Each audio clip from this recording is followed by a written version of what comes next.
Menegakkan sunnah, berilmu menurut Al-Quran dan As-Sunnah.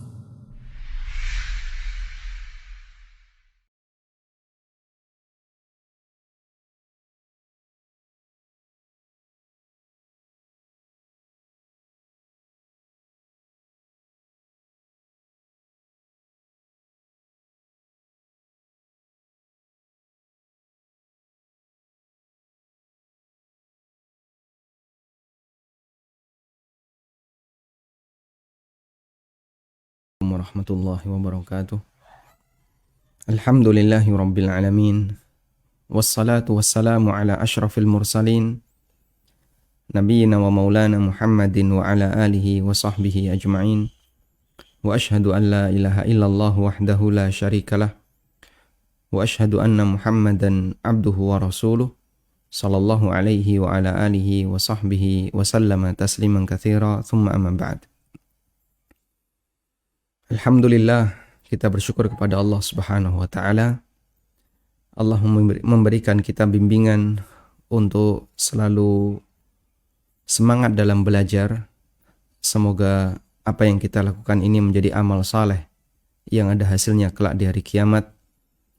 Dan mengingat kita sudah mendekati 10 terakhir Ramadan, sehingga ada fikih khusus yang perlu kita pelajari di bagian 10 terakhir Ramadan, mengingat ada beberapa amalan yang itu disyariatkan di 10 terakhir Ramadan.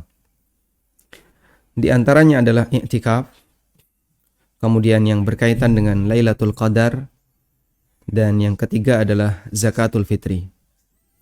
Karena itu, atas permintaan sebagian jamaah untuk lebih fokus membahas persiapan kaum muslimin dalam menghadapi 10 terakhir Ramadan, maka insya Allah kajian berseri berikutnya kita alihkan ke kajian seputar masalah 10 terakhir Ramadan.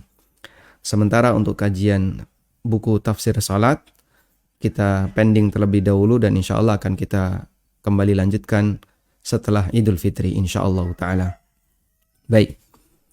Tentang fikih i'tikaf, di sini rujukan yang kita gunakan adalah Al-Fiqhul Muyassar. Ada bab khusus yang disebutkan di situ setelah penulis membahas tentang masalah fikih puasa. Di bab yang kelima dari Kitabus Shiyam, dari bab tentang masalah puasa, penulis membahas tentang al-i'tikaf. Al-Babul Khamis, bab yang kelima fil i'tikaf. Bab yang kelima adalah tentang i'tikaf, wa fihi masail. Dan ada beberapa keterangan tentang bab i'tikaf. Yang pertama, al-mas'alatul ula, yang pertama, ta'riful i'tikafi wa hukmuhu. Definisi i'tikaf dan hukum i'tikaf.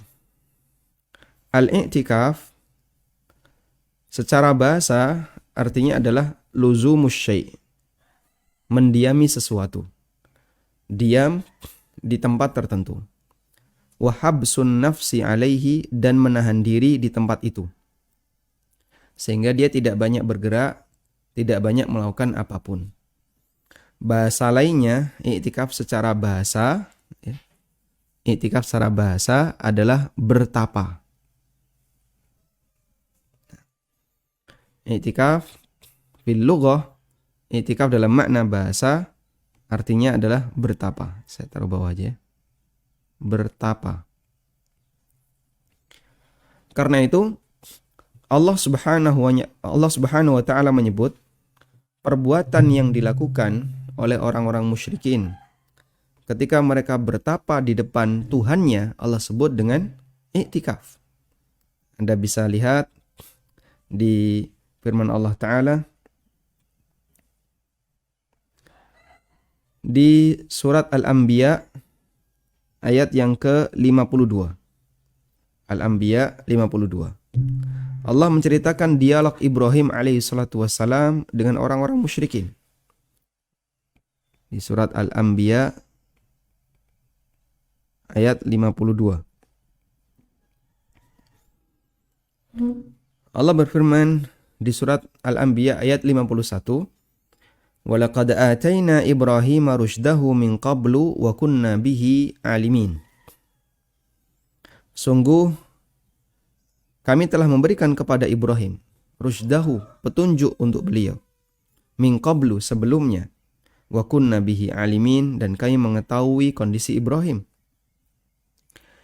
Kemudian di ayat 52, idh qala li abihi wa qaumihi, ingatlah ketika Ibrahim menyampaikan kepada ayahnya dan kaumnya, ma hadhihi tamathilul lati antum laha akifun.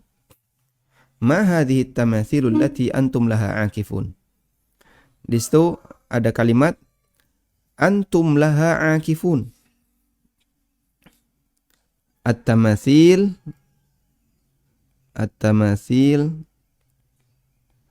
antum laha akifun. At-tamathilul lati antum laha akifun. Berhala apakah ini? Antum laha akifun. Yang kalian itu akifuna laha. Yang kalian itu iktikaf di hadapannya.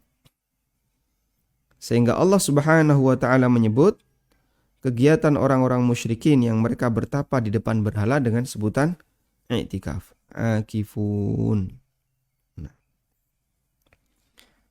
Karena hakikat dari iktikaf secara bahasa artinya adalah bertapa dalam arti tidak melakukan gerakan apapun, habsun nafsi fi syai', habsun nafsi li syai'in. Menahan diri di satu posisi tertentu, di tempat tertentu. Wa fi syar'i, dan secara makna syariat, iktikaf adalah luzumul muslim al-mumayyiz. Seorang muslim yang mumayyiz. Mumayyiz berarti dia berakal plus. Berakal plus. Plus apa? Plus dia sudah ngerti mana yang boleh, mana yang enggak boleh, mana yang baik, mana yang buruk. Dia tahu aurat dan bukan aurat. Dia tahu sholat dan bukan sholat. Sehingga kalau sholat enggak boleh gojek, enggak boleh guyon. Kemudian dia tahu ini najis dan bukan najis. Kalau najis enggak boleh disentuh. Itu seorang muslim yang mumayyiz. Dan biasanya usianya ketika sudah mencapai 7 tahun. Anak yang sudah berada di usia 7 tahun, maka dia adalah seorang anak yang mumayyiz. Bayi itu berakal, tapi dia belum mumayyiz. Usia 1 tahun, 2 tahun dia berakal. Kita tahu bahwasanya dia berakal dari mana? Dia tahu ini orang tuanya, ini tetangganya, ini kakek neneknya, dia tahu. Sehingga dia kalau diajak ini mau, kalau diajak ini nangis, kalau diajak teman bapaknya berontak dan seterusnya. Tapi dia belum mumayyiz. Luzumul muslim al-mumayyiz. Seorang muslim yang mumayyiz menetap masjidan, di masjid, li ta'atillahi azza wa jalla, dalam rangka untuk mentaati Allah Subhanahu wa ta'ala. Sehingga secara makna syar'i, iktikaf itu tidak jauh berbeda dari makna bahasa, yaitu luzumus syai', tinggal di satu tempat tertentu, menetap di satu tempat tertentu. Hanya saja secara makna syar'i ditambahkan persyaratan agar iktikaf itu sah, yaitu dilakukan di masjid, dan yang kedua dalam rangka untuk taat kepada Allah Subhanahu wa ta'ala. Baik.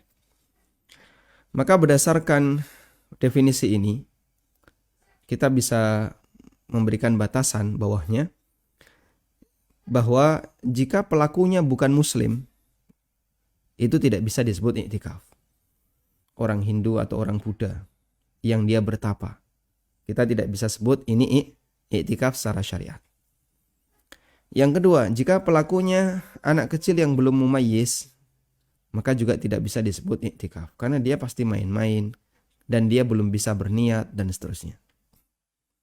Yang ketiga, kita lihat unsur-unsurnya ya. Satu seorang muslim, 2 mumayyiz. Yang ketiga, masjid. Jika dia berdiam diri tapi tidak di masjid, tapi di rumah atau di mall atau di tempat tertentu yang bukan masjid, maka tidak bisa disebut i'tikaf. Berarti termasuk di kuburan, Pak. Betul.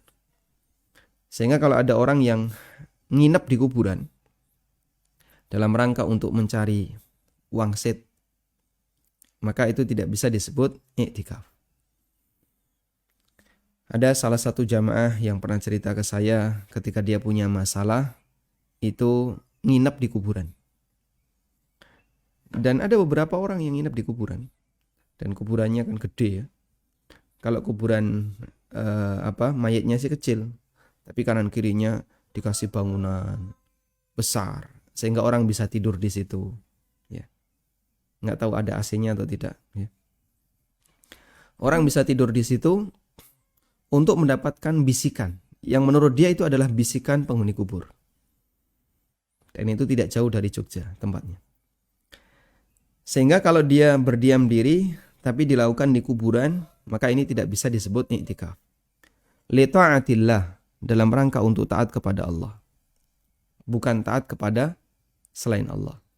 Sehingga kalau dia melakukan seperti itu, likurbati ghairillah, untuk mendekatkan diri kepada selain Allah, maka itu kesyirikan. Seperti orang yang nginep di kuburan tadi. Banyak beberapa orang Syiah yang mereka nginep di kuburan Husain. Kemudian ada yang nginep di kuburan Hasan, ada yang nginep di kuburan tokoh-tokohnya. Dan mereka berusaha untuk beribadah di situ li ta'ati ghairillah, dalam rangka untuk mentaati selain Allah, dan itu statusnya adalah perbuatan syirik besar, karena ini berarti beribadah kepada selain Allah Ta'ala. Dan Allah tidak ridho ketika ada hambanya yang beribadah kepada selainnya. Wa qadha rabbuka alla ta'budu illa iyyah. Rabbmu memutuskan alla ta'budu illa iyyah, kalian tidak boleh beribadah kecuali hanya kepadanya.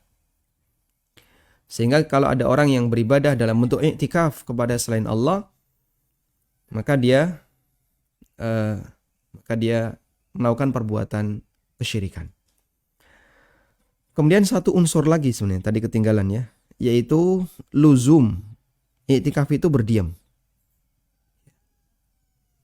Maka kalau dia banyak keluar masuk masjid, seperti tukang ya, yang dia benerin masjid, keluar masuk masjid dia, di masjid, dan dia nggak bisa diam di masjid, dia bekerja, maka tidak bisa disebut i'tikaf. Sehingga i'tikaf itu luzum syai', dia berdiam di tempat tertentu. Nah, kemudian mengenai hukumnya, hukmuhu wa huwa sunnatun wa qurbah ilallah. I'tikaf adalah amalan sunnah dan ibadah kepada Allah Ta'ala. Berdasarkan firman Allah Ta'ala, antahhira baitiya lit-ta'ifina wal-'akifina war-ruk'is sujud.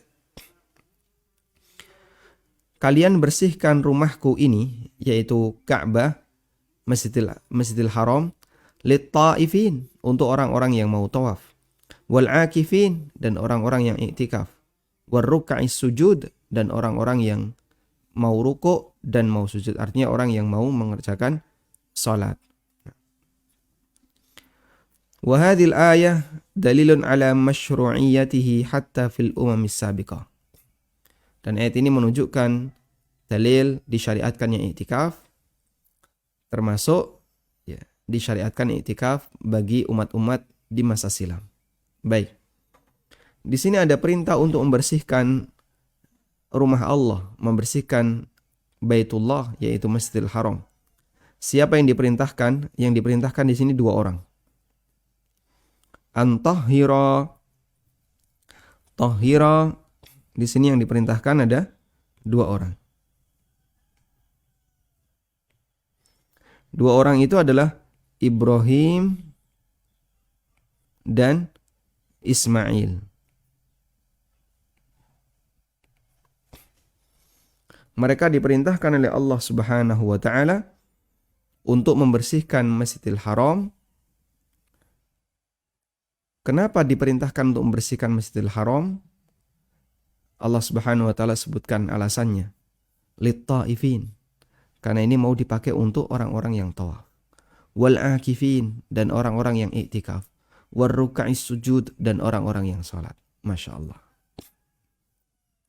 Artinya begini jamaah. Allah memberikan perhatian besar untuk ibadah iktikaf. Sampai Allah perintahkan Ibrahim dan Ismail membersihkan Masjidil Haram dalam rangka menyiapkan tempat untuk orang yang iktikaf. Dan para ahli tafsir memberikan atau berbeda pendapat tentang makna antahhira. Bersihkan di sini apakah maksudnya bersihkan dari noda-noda kesyirikan, sehingga tidak boleh ada berhala satupun di situ, tidak boleh ada perbuatan kesyirikan di situ. Ada juga yang mengatakan bersihkan dari kotoran-kotoran, sehingga tidak boleh ada benda najis di situ. Tayyib. Dan bisa kita maknai dua-duanya, baik dibersihkan secara fisik maupun dibersihkan non-fisik. Yang itu menunjukkan bahwa Allah Ta'ala memberikan perhatian besar kepada orang yang iktikaf, hingga Allah perintahkan Ibrahim alaihissalam dan juga Ismail alaihissalam untuk membersihkan Masjidil Haram dalam rangka persiapan, ya, atau disiapkan untuk mereka yang tawaf, iktikaf, dan salat. Dan di sini dinyatakan hatta fil umamis sabiqah, umat-umat masa silam mereka juga punya kegiatan iktikaf. Dan iktikaf umat di masa silam dilakukan di Masjidil Haram. Kemudian Allah Ta'ala berfirman di surat Al-Baqarah ayat 187. وَلَا تُبَاشِرُهُنَّ وَأَنْتُمْ عَاكِفُونَ فِي الْمَسَاجِدِ. Janganlah kalian menggauli istri kalian ketika kalian sedang iktikaf di masjid. Karena ketika kalian sedang iktikaf di masjid, maka orang yang iktikaf tidak boleh melakukan hubungan badan. Kalau dia melakukan itu, maka iktikafnya batal. Wa an Aisyah radhiyallahu anha, dari Aisyah radhiyallahu anha, Nabi sallallahu alaihi wasallam kana ya'takifu al-ashr al-awakhir. Nabi sallallahu alaihi wasallam iktikaf di 10 terakhir min Ramadan. Hatta tawaffahullah, sampai Allah wafatkan beliau. Artinya itu dijadikan sebagai amal rutin. Bukan dari Ramadan sampai Nabi sallallahu alaihi wasallam wafat, bukan, ya. Ramadan terakhir yang dijumpai Nabi sallallahu alaihi wasallam adalah Ramadan tahun 10 Hijriyah. Karena tahun 11 Hijriyah beliau tidak jumpa dengan bulan Ramadan. Sehingga maksud Aisyah adalah Nabi sallallahu alaihi wasallam rutin iktikaf di setiap 10 terakhir Ramadan. Ramadan 10 Hijriyah beliau iktikaf. Hatta tawaffahullah, ya, sampai Allah wafatkan beliau. Artinya rutinitas itu tetap beliau lakukan dari tahun ke tahun. Wa ajma'al muslimun ala masyru'iyatihi. Dan kaum muslimin sepakat disyariatkan untuk iktikaf. Wa annahu sunnah. Dan itu bagian dari sunnah. Tidak wajib bagi seseorang kecuali jika dia mewajibkan dirinya sendiri seperti dia bernazar untuk iktikaf. Sehingga hukum asal iktikaf adalah sunnah kecuali jika dia pernah bernazar untuk iktikaf sehingga statusnya menjadi wajib dalam rangka melaksanakan nazarnya. Sehingga fathabatat sunniyatul i'tikaf, berdasarkan keterangan ini, maka status i'tikaf sebagai amal sunnah dan disyariatkan itu dalilnya adalah Al-Quran, hadis, dan ijma' kaum muslimin. Baik. Kemudian jamaah yang dimuliakan Allah Subhanahu wa taala. Kenapa kita disyariatkan untuk i'tikaf? Ada pertanyaan yang barangkali menjadi tanda tanya besar, ya, bagi sebagian orang. Ibadah itu kan ada dua secara umum, ya. Dilihat dari pengaruhnya kepada lingkungan. Ada ibadah fardhi. Ada ibadah fardhi. Yang kedua, ada ibadah muta'addi.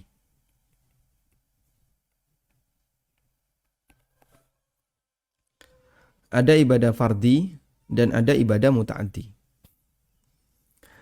Ada juga istilah lain ibadah qasir dan ibadah muta'addi. Apa itu ibadah fardhi atau ibadah qasir? Ibadah fardhi atau qasir adalah ibadah yang manfaatnya hanya untuk kepentingan pribadi. Untuk pribadi. Sehingga orang lain tidak mendapatkan manfaat secara langsung. Contohnya apa, Pak? Salat, zikir, baca Quran. Kemudian apa lagi? Membaca buku. Dan aneka ibadah fardhi yang lainnya. Termasuk iktikaf. Karena dia cuma diam saja. Dia diam di dalam masjid, ya. Kemudian melakukan beberapa kegiatan-kegiatan. Kemudian yang kedua adalah ibadah muta'addi. Yaitu ibadah yang manfaatnya bisa dirasakan langsung oleh orang lain. Ada manfaat untuk orang lain.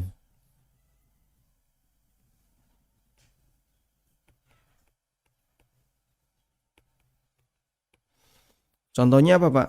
Contohnya Anda bayar zakat, Anda bersedekah, Anda berinfak, itu yang harta, ya, kurban, dan seterusnya.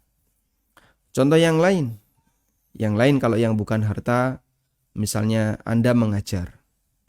Yang lain, Pak, melakukan kegiatan sosial, membantu korban bencana alam, membantu orang yang membutuhkan, yang sifatnya sosial. Sehingga ada manfaat untuk orang lain. Maka ibadah muta'addi itu ibadah yang lebih ke arah sosial. Ada orang yang ngajari orang lain baca Quran, ngajari orang lain untuk mengenal agama, ngajari orang lain bagaimana cara sholat yang benar, itu sifatnya ibadah muta'addi. Dan secara umum, ibadah muta'addi,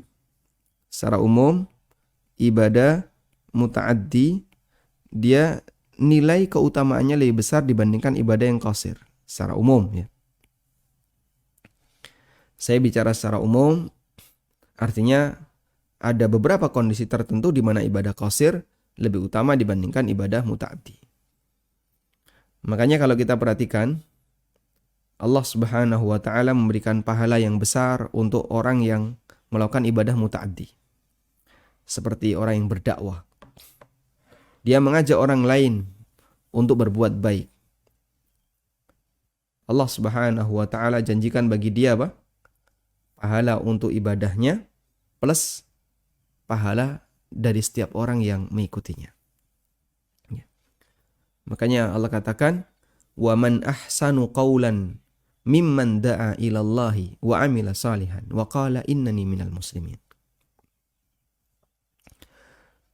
Enggak ada orang yang ucapannya lebih baik dibandingkan mimman da'a ilallah, dibandingkan orang yang mengajak masyarakat untuk kembali kepada Allah. Bukan kembali untuk mengkultuskan dirinya, mengagungkan dirinya, mengimamkan dirinya, tapi mengajak orang untuk kembali kepada Allah. Wa amila salihah, dan dia beramal saleh. Wa qala innani minal muslimin, dan dia mengatakan aku bagian dari kaum muslimin. Sehingga Allah sebut kegiatan berdakwah mengajak orang lain untuk beramal saleh adalah kegiatan yang ahsanu qaulan, ucapan yang paling bagus. Allah juga berfirman, la khaira fi katsirin min najwahum illa man amara bi shadaqatin au islahin au ma'rufin bainan nas. Enggak ada nilai lebih dari ucapan yang dilakukan oleh manusia, dari obrolan manusia, kecuali obrolan yang berisi amar ma'ruf, nyuruh orang untuk sedekah, atau melakukan perbaikan, atau nyuruh orang untuk beribadah. Sehingga nilai lebih seorang manusia adalah ketika dia bisa memberikan manfaat bagi yang lain. Ya. Nabi SAW pernah menyebutkan dalam hadis riwayat Ahmad, mu'allimun nasal khairah, orang yang mengajarkan kebaikan bagi orang lain. Yastaghfiru lahu man fis samawati wal ard, dia dimintakan ampunan oleh makhluk di langit dan di bumi. Hattal hitanu fil bahar, sampai ikan yang berada di lautan. Kenapa? Karena dia punya jasa besar, mengajak masyarakat untuk bertakwa kepada Allah. Itulah guru agama, Masya Allah. Karena dia melakukan ibadah muta'addi yang tinggi nilainya, yaitu mengajak orang untuk berbuat taat kepada Allah. Ada juga muadzin, yang dia ketika azan dimintakan ampunan sejauh jangkauan suaranya. Siapa yang memintakan ampunan? Makhluk yang ada di sekitarnya. Karena dia ngajak masyarakat, hayya 'alas shalah, hayya 'alal falah. Mengajak masyarakat untuk salat, mengajak masyarakat untuk mendapatkan kemenangan, yaitu beribadah kepada Allah Subhanahu wa taala. Baik. Namun di sini kita perhatikan jamaah, i'tikaf. I'tikaf itu masuk pada ibadah apa? Ibadah qasir. Sehingga dia terbatas manfaatnya untuk pribadinya. Bahkan ketika Nabi SAW i'tikaf, beliau itu masuk ke dalam tenda. Beliau itu masuk ke tenda. Ke kemah.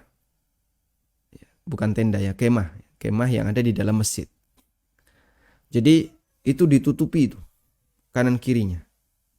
Tujuannya apa? Membatasi interaksi. Membatasi interaksi. Sehingga pada momen i'tikaf di 10 hari terakhir Ramadan, ketika Nabi SAW i'tikaf, Rasulullah SAW itu justru fokus pada ibadah qasir. Fokus pada ini.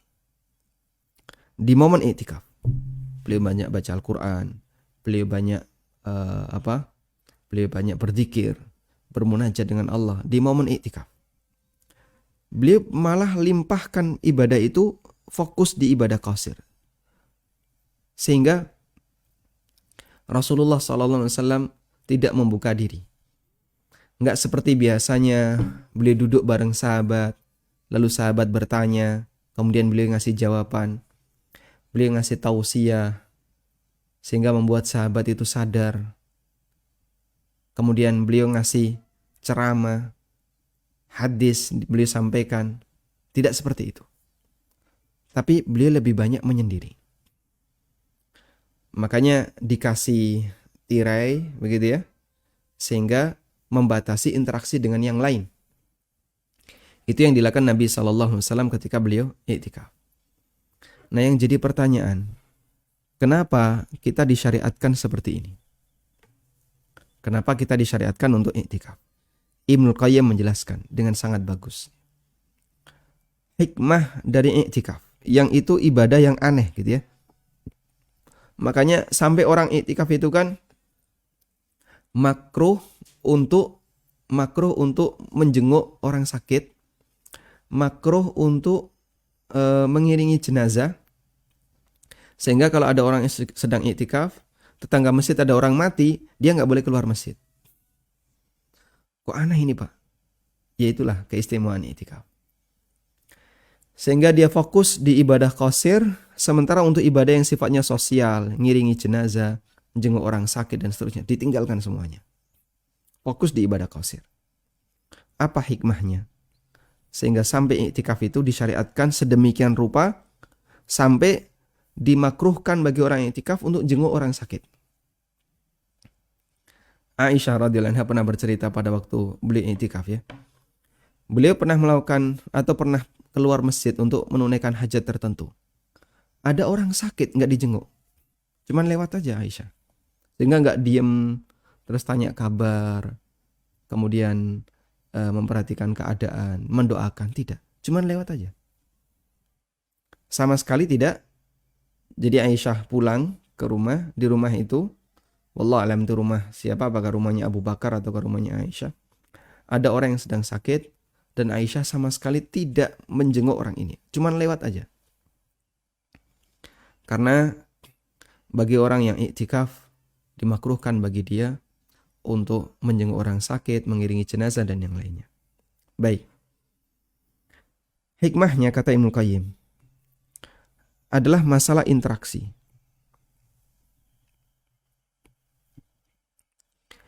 interaksi antara hamba. Hamba berinteraksi dengan hamba.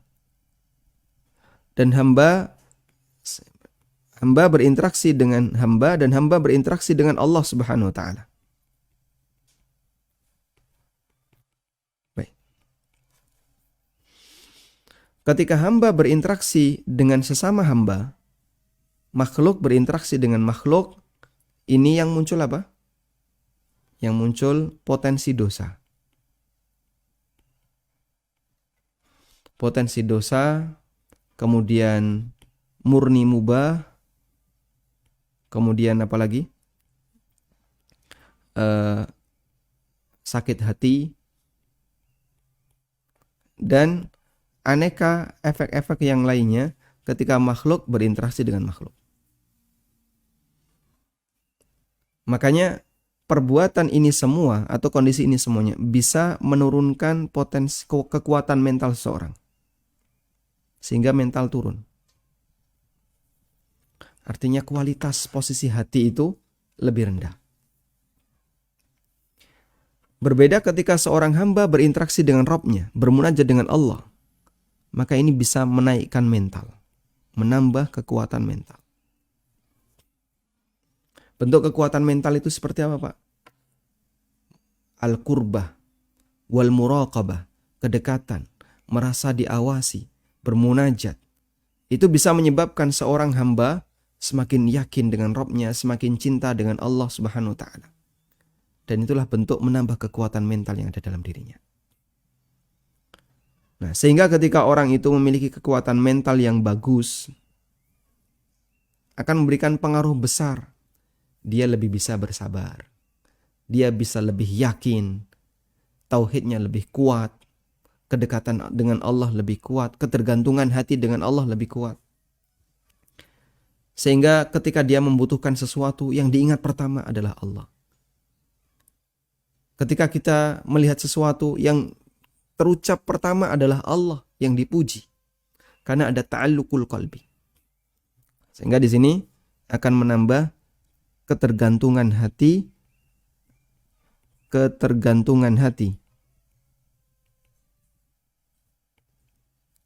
kepada Allah. Dan itu pengaruh dari bermunajat kepada Allah Subhanahu wa taala. Makanya Anda bisa perhatikan ya.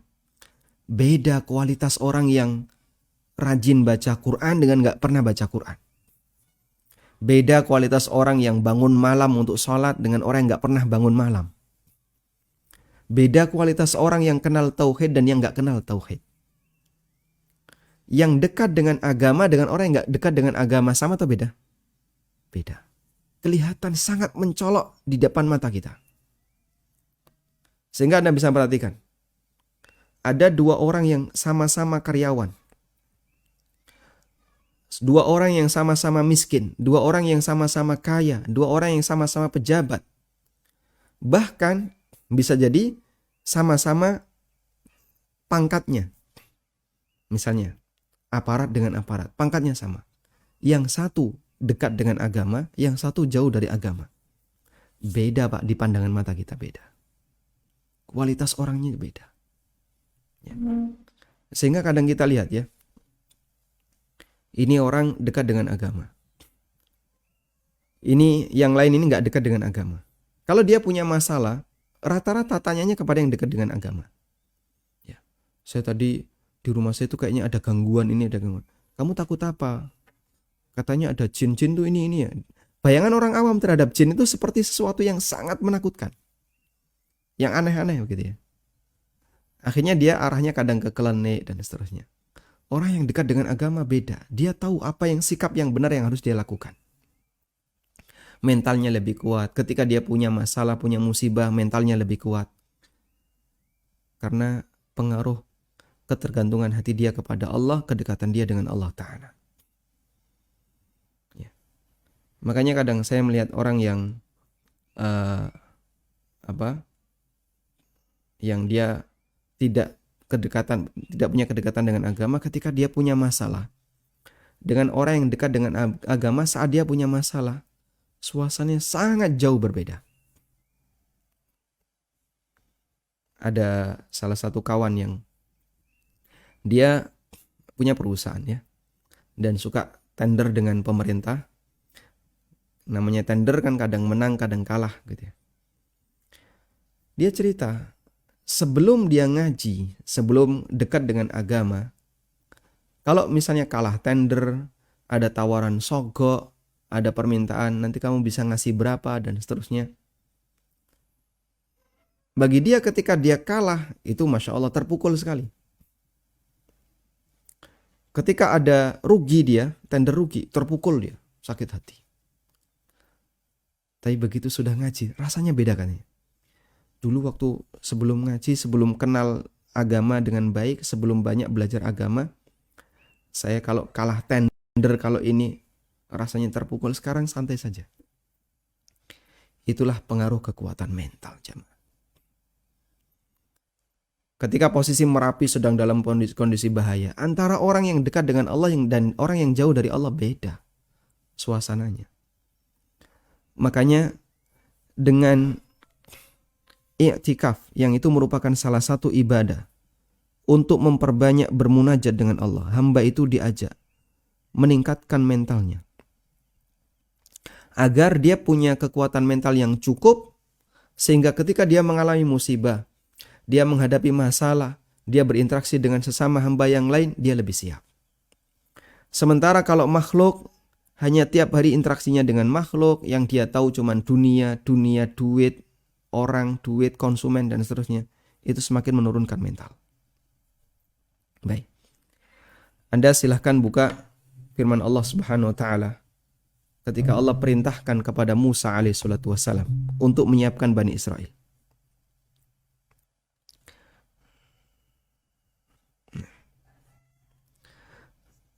Antaj'alu buyutakum, di surat Yunus ayat 87.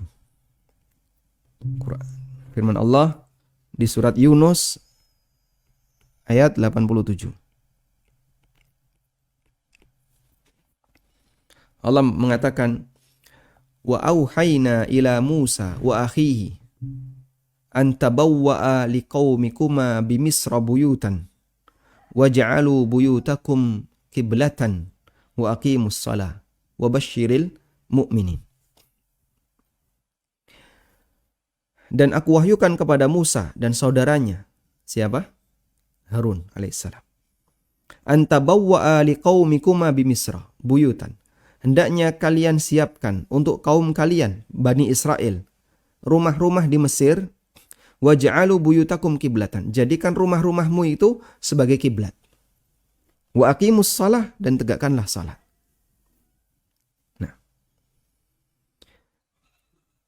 ayat ini berbicara tentang Musa alaihissalatu wassalam ketika diperintahkan oleh Allah untuk menghadapi Firaun. Anda bisa bayangkan, Firaun itu berkuasa. Bala tentaranya banyak, senjatanya lebih banyak, lebih lengkap. Bani Israel mereka tertindas. Sebagai budak, banyak lelaki yang dibunuh sehingga jumlah wanitanya lebih banyak. Banyak lelaki yang dibunuh di kalangan Bani Israel. Dibunuh oleh Firaun. Bayi-bayi lelaki dibunuh. Baik. Sehingga Bani Israel itu kondisinya sangat lemah. Maka peluang untuk menang di tengah Bani Israel itu tipis sekali. Maka Allah Subhanahu wa taala ketika mengutus Musa alaihissalatu wassalam dan Harun sebagai nabi, Bani Israel itu serba dalam posisi ketakutan. Orang dijajah itu kan isinya apa? Mentalnya turun drastis, serba ketakutan. Gimana orang-orang kayak gini disuruh untuk melawan Firaun? Tidak bisa, Pak. Peluangnya sangat tipis. Sementara mereka dalam kondisi penuh ketakutan, dalam kondisi sangat lemah, serba kekurangan, miskin, tertindas, terjajah di tengah orang-orang Mesir. Maka yang hebat tidak boleh cuma 2 orang. Tidak boleh cuma Musa dan Harun. Harus ada banyak orang yang mentalnya lebih kuat. Harus ada banyak orang yang mentalnya dikuatkan. Bukan lebih kuat ya, dikuatkan. Bagaimana cara Allah menguatkan mental Bani Israel? Allah perintahkan mereka untuk banyak ibadah di rumah mereka masing-masing. Karena mereka kalau ibadah kumpul tidak memungkinkan. Sehingga Allah wahyukan kepada Musa, siapkan rumah-rumah kalian. Di Mesir, Bani Israel punya rumah ya. Rumah seadanya. Waj'alu buyutakum qiblatan. Dan jadikan rumah kalian sebagai kiblat. Maknanya adalah jadikan rumah kalian sebagai tempat ibadah kalian. Wa aqimus shalah, dan tegakkanlah salat, perbanyak salat. Sehingga sebelum melawan Fir'aun, Allah perintahkan Bani Israel untuk banyak beribadah kepada Allah. Dalam rangka penguatan mental. Dalam rangka ini, penguatan mental jemaah. Makanya orang ketika mentalnya itu masih lemah, diajak melawan penjajah, wah, potensi atau peluang menangnya kecil. Serba ketakutan. Padahal kunci kemenangan itu adalah keberanian dan semangat. Bukan sebatas senjata, tapi salah satunya adalah keberanian, semangat, dan seterusnya. Sehingga bisa jadi satu orang yang pemberani bisa mengalahkan ratusan orang, bisa mengalahkan puluhan orang, bukan ratusan, bisa mengalahkan puluhan orang atau belasan orang dengan satu orang pemberani. Karena mental itu ya, memberikan pengaruh besar ketika orang berhadapan dengan yang lain. Makanya para sahabat Nabi SAW, mereka menjadi orang yang begitu pemberani sampai siap untuk meninggalkan hartanya, hijrah ke Madinah, meninggalkan tanah, rumah, properti yang lainnya, termasuk harta-harta mereka yang mereka simpan gak bisa dibawa ke Madinah, ditinggalkan semuanya. Dan begitu sahabat menghadapi orang-orang musyrik dengan jumlah yang tidak berimbang, kadang sepertiganya, kadang setengahnya, tapi Masya Allah gak ada dalam catatan sejarah perang Nabi SAW kalah berkali-kali, tidak ada. Memang terkadang beliau mengalami kekalahan. Anggaplah misalnya perang Uhud kalah. Tapi dalam banyak peperangan beliau mengalami kemenangan dengan jumlah pasukan yang lebih sedikit. Karena masalah mental jemaah. Makanya orang kafir ketika menghadapi orang muslim yang mentalnya kuat, mereka lebih gentar dibandingkan muslim yang mentalnya lemah. Sehingga cara mereka untuk melemahkan mental muslim adalah dengan jauhkan mereka dari agamanya. Sehingga untuk mengembalikan mental itu dinaikkan dengan cara dekatkan mereka ke agamanya. Dan syariat meminta kita 10 hari terakhir Ramadan fokuskan untuk banyak berinteraksi dengan Allah. Karena ketika seorang hamba banyak berinteraksi dengan Allah akan menaikkan mental yang dia punya. Wallahu ta'ala alam wa sallallahu ala nabiyyina Muhammadin wa ala alihi wa sahbihi wa sallam wa akhiru da'wana alhamdulillahi rabbil alamin. Miliki flashdisk belajar fikih muamalah dasar dalam 33 pertemuan. Penjelasan sangat sistematis dengan media papan tulis bersama Ustadz Ami Nurbait, mengacu kitab Minhajus Salikin bab fikih jual beli. Dan semua video di flashdisk ini belum pernah tayang di ANB Channel. Pembahasan meliputi materi dasar muamalah, di antaranya ketentuan umum jual beli, hak khiyar, akad salam, akad gade dan kafalah, berbagai akad kerjasama dan musyarakah, hukum perlombaan atau musabakoh, wakaf hingga wasiat, dan masih banyak pembahasan muamalah lainnya. Untuk pemesanan, hubungi ANB Store di nomor 0812 7111 1241. Jazakumullahu khairan. Alhamdulillahirrabbilalamin. Selanjutnya kami persilahkan bagi Anda yang mau bergabung. Bismillah. Assalamualaikum Ustaz. Waalaikumsalam warahmatullahi. Saya Nunu dari Kendari. Izin bertanya, sebagai pengurus masjid yang membantu menyiapkan kebutuhan sahur jamaah itikaf, mau tidak mau mengharuskan kami keluar masuk masjid untuk memesan dan menerima makanan. Apakah hal semacam ini membatalkan itikaf kami? Mohon penjelasannya dan solusi teknis terbaik untuk penyelenggaraan itikaf Ustaz. Jazakallahu khairan. Wa jazakumullahu khairan. Baik.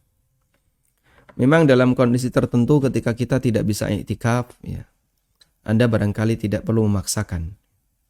Saya nggak bisa i'tikaf. Kenapa? Masih banyak kegiatan. Ya sudah, kalau begitu Anda tidak i'tikaf.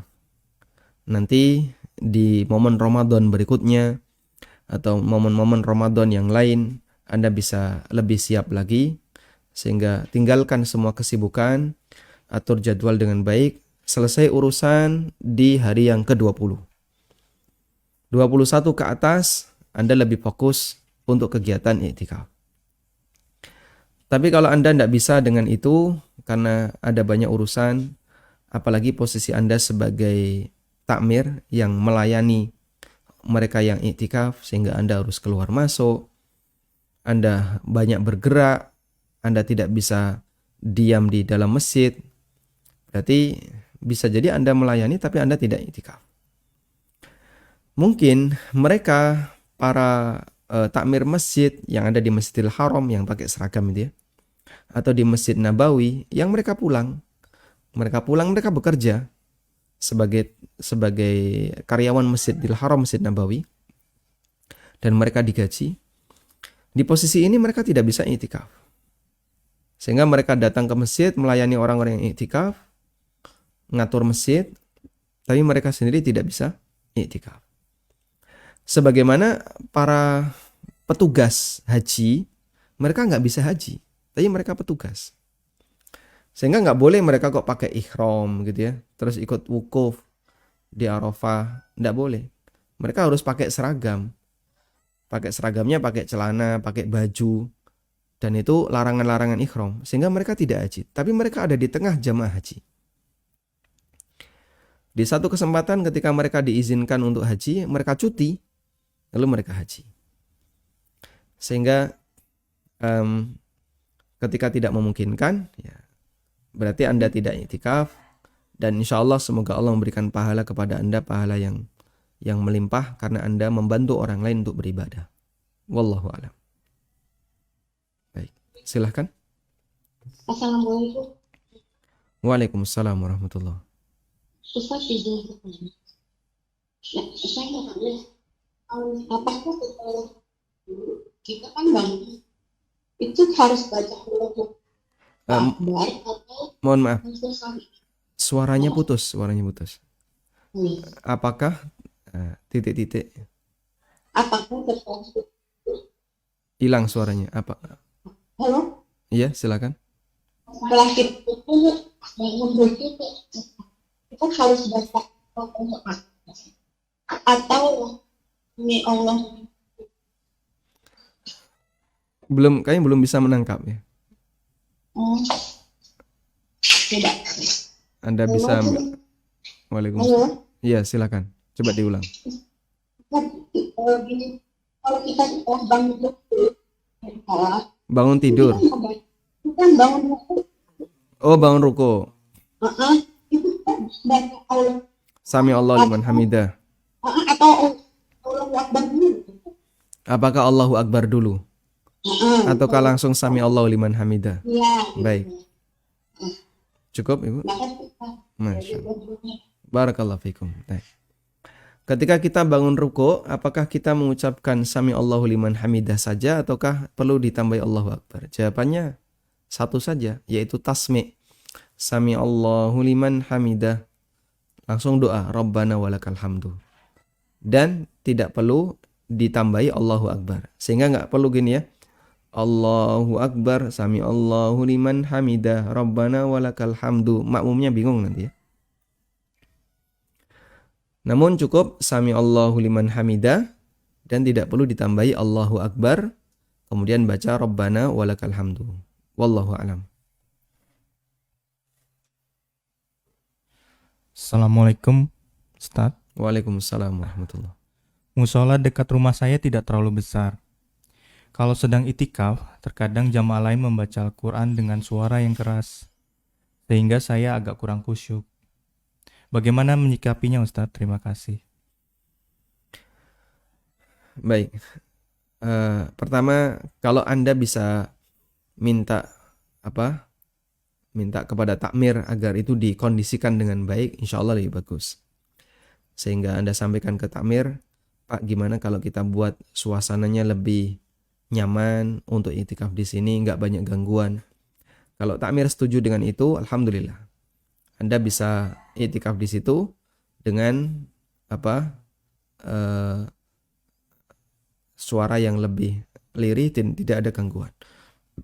Tapi kalau itu tidak memungkinkan, di mana takmir tidak setuju dengan masukan Anda bisa iktikaf di masjid yang agak jauh dan cari ketenangan di sana agar Anda bisa lebih fokus dalam bermunajat dengan Allah Subhanahu wa taala. Nah. Baik, silakan. Silakan, Anda sudah terhubung. Assalamualaikum. Waalaikumsalam warahmatullahi. Ustadz mau tanya di luar dari topik.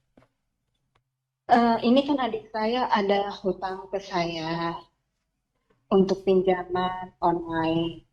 Karena untuk menghindari riba, jadi saya kasih. Qadarullah adik saya sudah tidak bekerja karena PHK.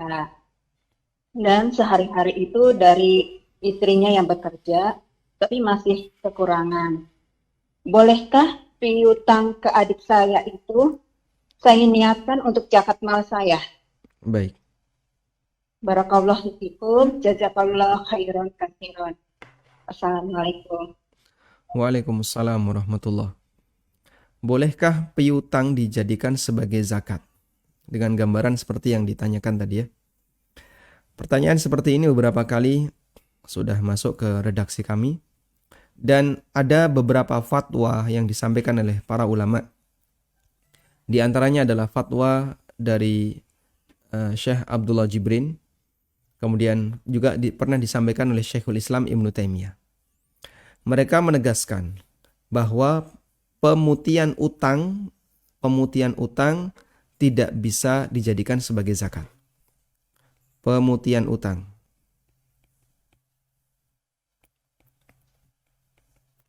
Dia tidak bisa dijadikan sebagai zakat. Kenapa? Karena zakat itu perintahnya wa atuz zakah.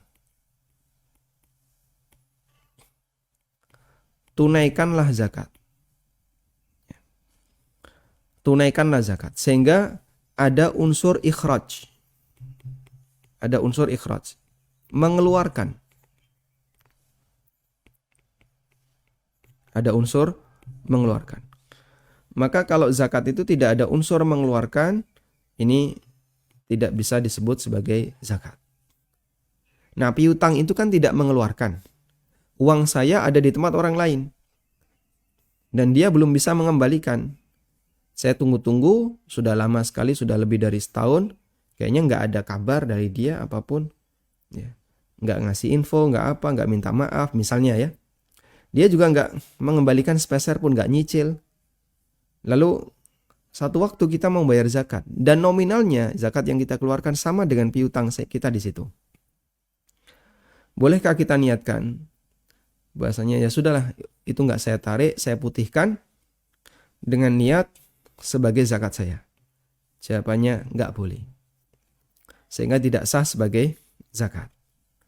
Baik, karena itu praktek seperti ini tidak boleh dilakukan. Yang boleh adalah Anda keluarkan sejumlah uang yang wajib untuk Anda zakat, yang Anda jadikan sebagai uang zakat, berikan ke adik Anda.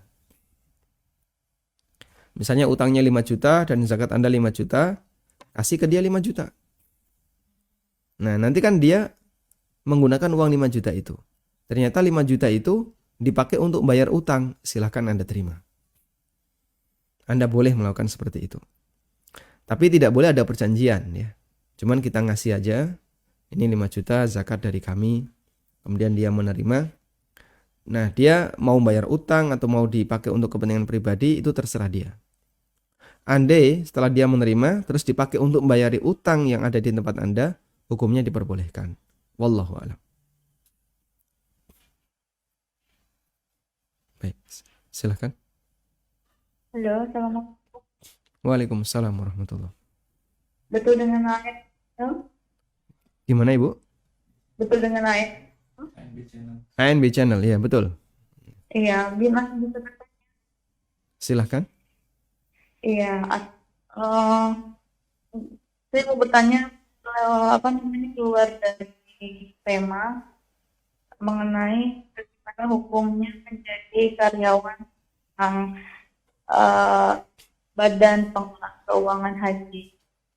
Sedangkan yang kita ketahui badan tersebut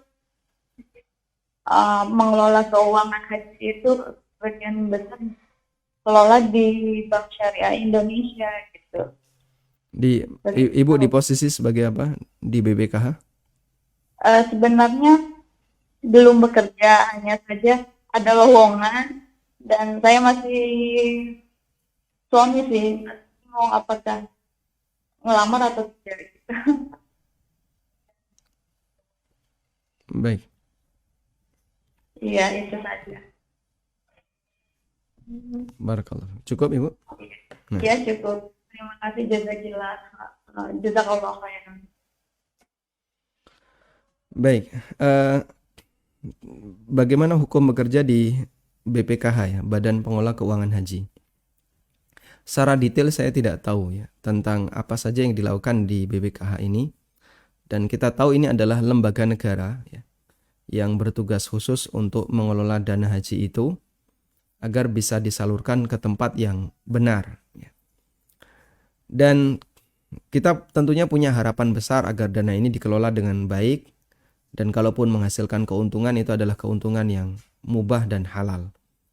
Tapi detailnya saya sendiri tidak tahu bagaimana cara BPKH ini bekerja, sehingga mengenai hukum bekerja di situ ya kita perlu tahu banyak data ya tentang itu.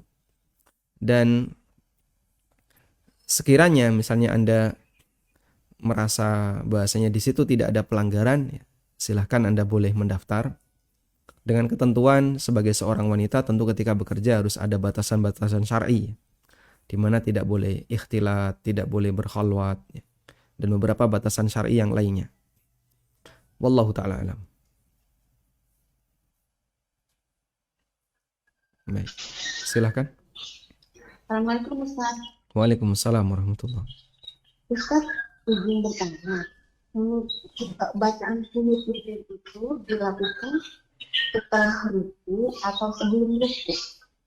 Nah, Itu aja Ustaz. Jazakallah khairan. wa jazakumullah khairan. Apakah kunut witir itu dilakukan sebelum ruku ataukah setelah ruku? Yang benar bahwasanya kunut witir, coba ini kita bacakan ya.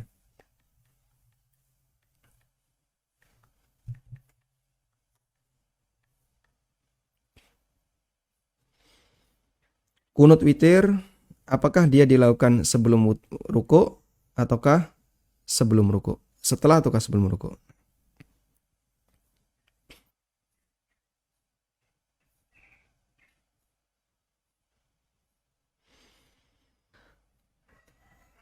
Kunut witir dilakukan setelah ruku ala sahih min qaulail ulama, menurut pendapat yang sahih dari khilaf ulama. Sehingga di situ ada dua pendapat. Ada yang mengatakan dilakukan sebelum ruku dan ada yang dilakukan setelah ruku. Ada khilaf dalam masalah ini. Dan pendapat yang disimpulkan oleh Lajnah Daimah adalah kunut witir itu dilakukan setelah ruku. Ini fatwa dari Lajnah Daimah. Kemudian ada yang menyebutkan bahwasanya kunut witir dilakukan sebelum ruku. Dan ini berdasarkan sebuah riwayat yang sahih. Kita coba bacakannya. Dari Abdurrahman Ibnu Aswad, dari ayahnya, beliau menceritakan, kana Ibnu Mas'udin la yaknutu fi syai'in minas salawati illa fil witri qabla ruku. Ibnu Mas'ud radhiyallahu anhu tidak pernah kunut ketika salat kecuali ketika witir. Dan itu dilakukan sebelum ruku. Dan dari Ibrahim dari Alqamah, beliau mengatakan inna ibnu Mas'udin ashaban Nabi sallallahu alaihi wasallam kanu yaknutuna fil witri qabla ruku'. Bahwasanya Ibnu Mas'ud dan para sahabat Nabi sallallahu alaihi wasallam mereka melakukan kunut witir sebelum ruku'. Ini berdasarkan riwayat Ibnu Abi Syaibah. Intinya kunut witir ada dua pendapat, ada yang mengatakan dilakukan sebelum ruku', ada yang mengatakan dilakukan setelah ruku'. Dan pendapat yang lebih mendekati dalam hal ini, kalau Lajnah Daimah mengatakan setelah ruku', berarti setelah i'tidal menjelang sujud. Kalau riwayat dari Ibnu Mas'ud tadi menyebutkan bahwa beliau pernah kunut witir sebelum ruku', dan pendapat yang benar adalah boleh dua-duanya. Anda bisa kunut sebelum ruku' dan bisa juga kunut setelah ruku'. Wallahu a'lam. Bismillah Ustadz, izin bertanya. Apakah saat itikaf di masjid kita boleh membawa tenda dan memasangnya agar maksud mengikuti sunnah Nabi dan lebih khusus serta mengurangi interaksi dengan jamaah yang lain Ustadz? Jazakallahu khairan wa barakallahu fiik. Wa jazakumullahu khairan. Nah, tenda ketika itu ya, bukan seperti tenda kayak kemah itu ya. Yang kalau tenda kemah kan berarti perlu apa? Perlu tiang-tiang ya. Perlu ditarik tali biar tidak roboh. Karena kalau tenda seperti ini dipasang di masjid tentu saja akan memakan banyak tempat di masjid. Namun kemah yang dimaksud adalah sebatas tabir ya. Sebatas kain yang beliau gunakan untuk menutupi diri beliau. Sehingga tidak kelihatan kanan kirinya. Dan itu beliau pasang di dalam masjid. Nah sekarang apakah seperti ini juga boleh kita lakukan di masjid sekitar kita? Yaitu kembali kepada kebijakan takmir. Kalau takmir melarang ya jangan memaksakan. Nanti Anda akan diusir ya. Di sebagian masjid bukan menggunakan kain tapi pakai skat triplek. Jadi masjid itu punya beberapa skat dipasang. Ada yang juga menggunakan kain di skat-skat. Dan itu ditaruh di lantai 2 atau di posisi tertentu yang tidak ganggu jamaah. Kalau bisa seperti itu lebih bagus. Sehingga ketika i'tikaf seperti disediakan bilik-bilik.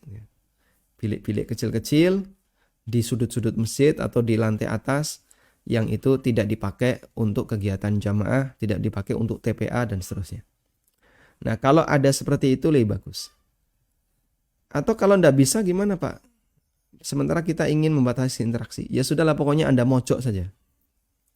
Anda mojok cari tempat yang aman, yang tidak kelihatan banyak orang, dan di situ Anda banyak membaca Quran dan seterusnya.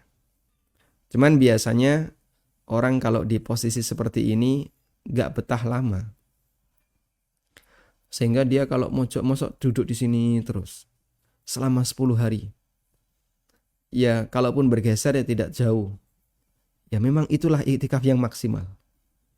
Anda diam di satu tempat, kemudian kanan kirinya tertutup kain, ya, seperti yang dilakukan oleh Rasulullah SAW. Sehingga Anda banyak diam di situ dan tidak banyak bergerak, tidak banyak berpindah. Kalau orang nggak punya kebiasaan i'tikaf, nggak kuat dia. Pasti dia gerak, sudah nggak betah, pingin ini, pingin ini. Jangankan i'tikaf ya, yang isoman aja dia nggak kuat.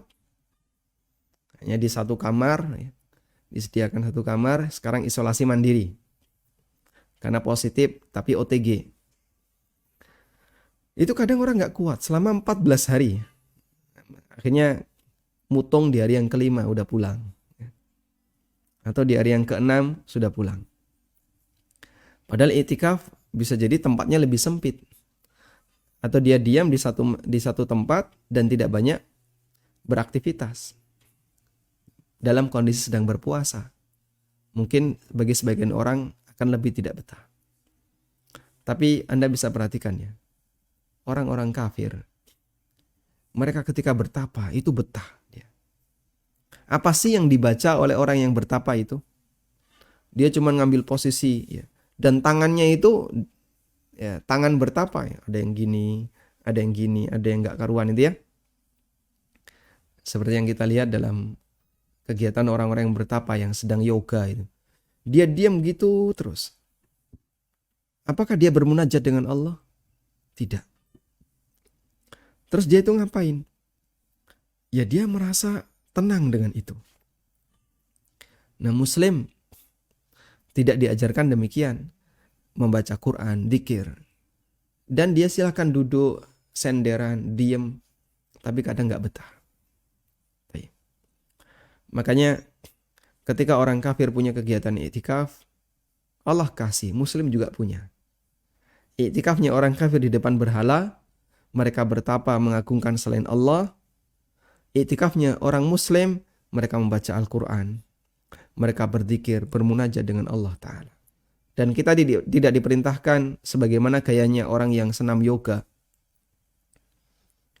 Tapi yang penting pokoknya kamu tidak banyak bergerak, tidak banyak berinteraksi, tidak banyak beraktivitas, diam dan banyak membaca Quran, banyak berzikir, membaca buku-buku yang bermanfaat, silahkan. Semakin banyak diamnya, makin berkualitas. Makanya kalau iktikaf, sebaiknya jangan bawa HP. Iktikaf kok HP-an, terus tiap hari WA, nonton YouTube, ini ngobrol sama temennya. Setelah ditanya, gimana iktikafnya kemarin? Wah, saya jadi banyak kawan baru. Waduh. Masya Allah, ini iktikaf Anda gimana ini? Iktikaf kok malah nambah kawan baru. Seharusnya iktikaf itu semakin membatasi diri, bukan menambah kawan. Ya meskipun orang boleh beraktivitas, tapi jangan terlalu banyak ngobrol. Sehingga kalau iktikaf kok bareng teman-temannya, ya mungkin kualitasnya jadi lebih rendah karena dia banyak ngobrol, dia bahas masalah dunia yang itu mengurangi nilai dari iktikaf. Wallahu ta'ala alam. Demikian, semoga bermanfaat. Wassallallahu ala nabiyyina Muhammadin wa ala alihi wa sahbihi wa sallam. Wa akhiru da'wana alhamdulillahi rabbil alamin. Wassalamualaikum warahmatullahi wabarakatuh.